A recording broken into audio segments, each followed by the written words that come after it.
The US will send arms to Ukraine, leading Russia to say it has crossed the line. A slew of actions highlights a decided turn away from the warmer relationship that Trump called for during his campaign. It's a series of steps that has been paired with tougher rhetoric from the State Department about Moscow's destabilizing activities in eastern Ukraine, and serious charges from the Pentagon that Russia is intentionally violating deconfliction agreements in Syria.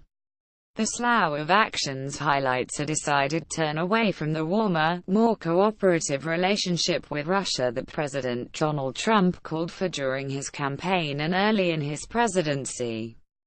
As Trump nears the one-year mark in office, a number of factors have intruded on those plans.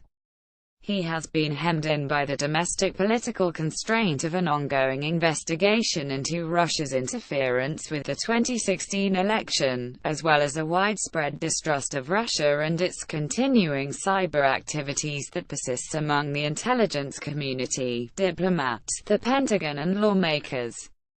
Those close to Trump who advocated for more cooperation with Moscow have been shown the White House door, and national security positions across the administration are now staffed with people, including at the cabinet level, who have expressed more cautious and traditional views of Russia. We're a year in, and it's looking like we've settled on a Russia policy, and that Russia policy is pretty confrontational, said Matt Rojansky, director of the Kennan Institute at the Wilson Center. It's definitely not the policy you would have expected from Trump, the candidate. I think even the Russians understand the idea of a rapprochement is off the table. Moreover, Rojansky adds, the signs point to increasing tensions in 2018. There's drama ahead, he said.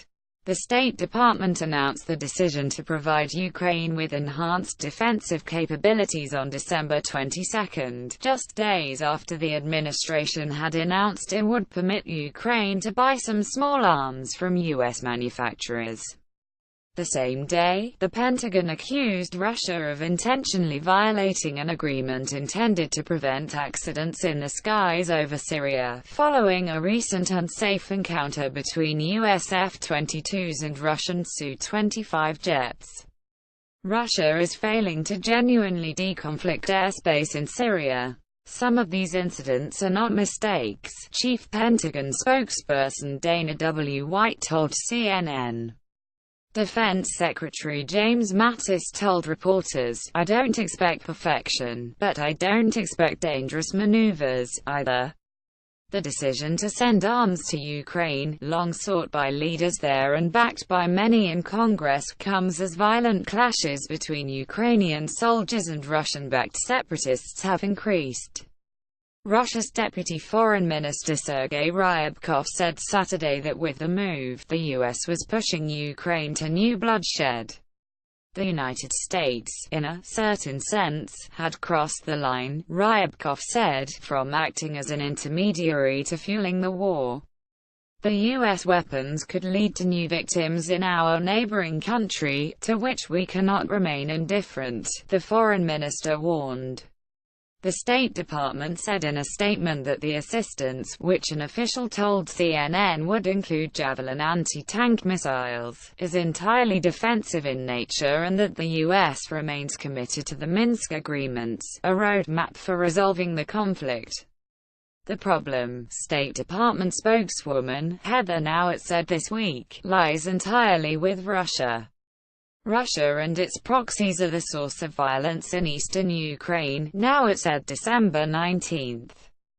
The Russian government continues to perpetuate an active conflict and humanitarian crisis through its leadership and supply of military forces on the ground, as well as its direct control over proxy authorities.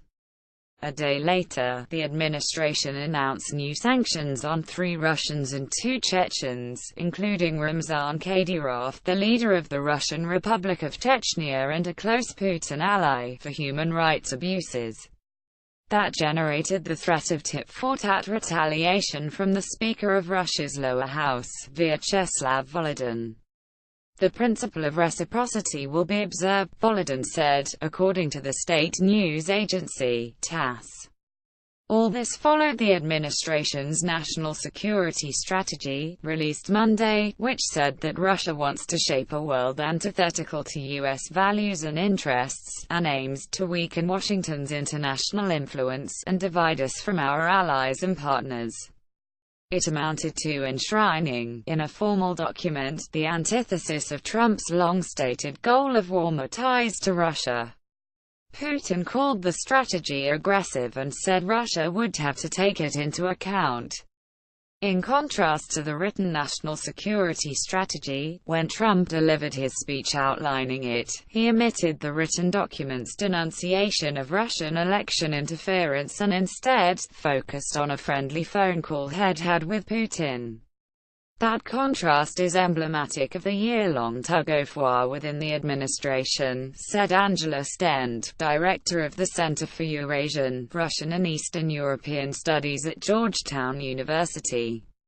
What we've seen all year really is the dual policy of President Trump wanting to have a much closer relationship with Putin, and the trio of Defense Secretary James Mattis, National Security Advisor H.R.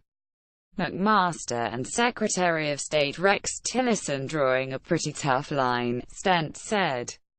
Tillerson, deeply experienced with Russia from his days as ExxonMobil CEO, laid out a three-pronged policy for dealing with Moscow that involved pushing back where necessary, cooperating with Russia where it is in U.S. interests to do so, and working to establish strategic stability. The State Department held a few talks with Russian officials to try to get the relationship on firmer footing after the election and ongoing tension over each country's seizure of some of the other country's diplomatic properties. Those have either stopped or the administration is no longer announcing them. The State Department did not respond to requests for comment by the time of publication. My sense is that they're beginning to realize that it's just very difficult to get anything done with Russia, Stent said. And the Russians haven't diminished the kind of cyber activities they were doing during the election campaign, she added. During his speech about the national security strategy, Trump said Putin had thanked him for information that helped thwart a planned terrorist attack in St. Petersburg. The cooperation was a great thing, Trump said, and the way it's supposed to work. But it doesn't look like it will be working that way anytime soon. Whether the president has abandoned his obviously strongly held view that Putin is someone we should be working with, I can't say, Rodzinski said, but the administration has absolutely not made that a centerpiece of its foreign policy. CNN's Ryan Brown, Michelle Kosinski and Darya Tarasova contributed to this report.